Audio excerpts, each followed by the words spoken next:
In Colombia, football was never just a game. It was hope, it was escape, it was life. And in the early 1990s, one man carried that hope on his calm shoulders. His name was Andrés Escobar. They called him El Caballero del Fútbol, the gentleman of football, 27-years-old champion. Andrés was born in Medellin, Colombia. Not into fame, not into wealth, but into discipline, kindness, and quiet strength. On the pitch, he was a defender. Tall, elegant, never dirty, never reckless. He didn't shout much. He didn't fight. He played with respect, even for his opponents. Off the field, Andrés was the same man. Soft-spoken, humble. A man who believed football should unite people, not divide them. He had dreams beyond football. He wanted to build schools. He wanted to help children. He wanted a peaceful Colombia. But Colombia, at that time, was not peaceful. By 1994, Colombia was one of the strongest teams in the world. They had humiliated Argentina 5-0. The world was shocked. The world was watching. People said Colombia could win the World Cup, but behind the celebrations was a dark truth. Drug money controlled much of football. Dangerous men gambled millions on matches. Losing was not just failure, it was deadly. Still, Andrés believed football should stay clean. And then came the World Cup in the United States. June 22nd, 1994. Colombia versus United States. The stadium was loud. The pressure was heavy. Then it happened. A cross came into the box. Andrés stretched his leg to block it. Just a split second too late, the ball touched his foot and went into his own net. An own goal. Silence. Time froze. Colombia lost the match, and soon after, they were eliminated from the tournament. A nation's dream collapsed in one moment, and Andrés Escobar carried the blame.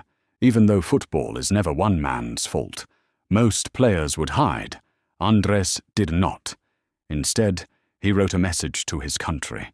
He apologized, not as a footballer, but as a man.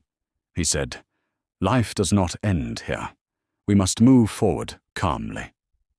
He believed love would be stronger than anger. He was wrong. Days later, Andrés returned to Medellin.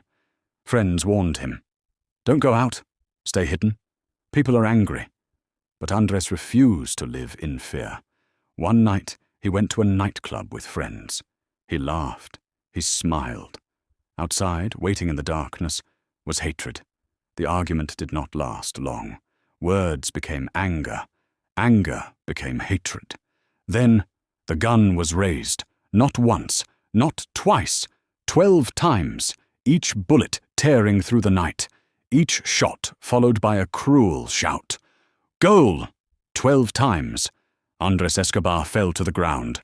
There was no crowd cheering, no referee blowing a whistle, only silence. At 27 years old, the man they called the gentleman of football lay dying on the pavement. A footballer who never fought, never insulted, never disrespected, was killed for a mistake. The world demanded answers. Colombia was ashamed, angry, heartbroken.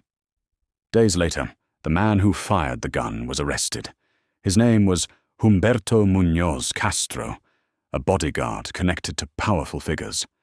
In 1995, he was found guilty. The court sentenced him to 43 years in prison. For once, justice spoke. But justice didn't last. After serving only 11 years, his sentence was reduced. He walked free. And many Colombians felt the same pain again, because no sentence could truly repay the loss of Andrés Escobar. More than 120,000 people filled the streets. They cried. They prayed. They asked how football, a game of joy, could end a life. That day, Colombia did not bury just a footballer. They buried innocence. They buried a warning. They buried a man who believed kindness was stronger than fear. Today, Andrés Escobar is remembered not for an own goal, but for his character. Stadiums carry his name. Youth programs teach his values. His story is told to remind the world. Football is a game. Life is sacred. Violence is never the answer. Andrés Escobar did not deserve death. He deserved forgiveness. He made a mistake and paid with his life. Remember him.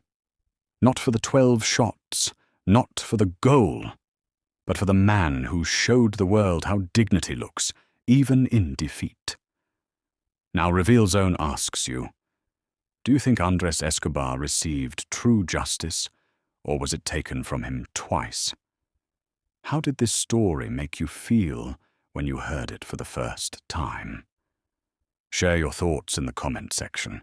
I read every single one. Your voice matters. Your opinion matters. And together, we keep the conversation alive. Don't forget to subscribe, comment, like, and share.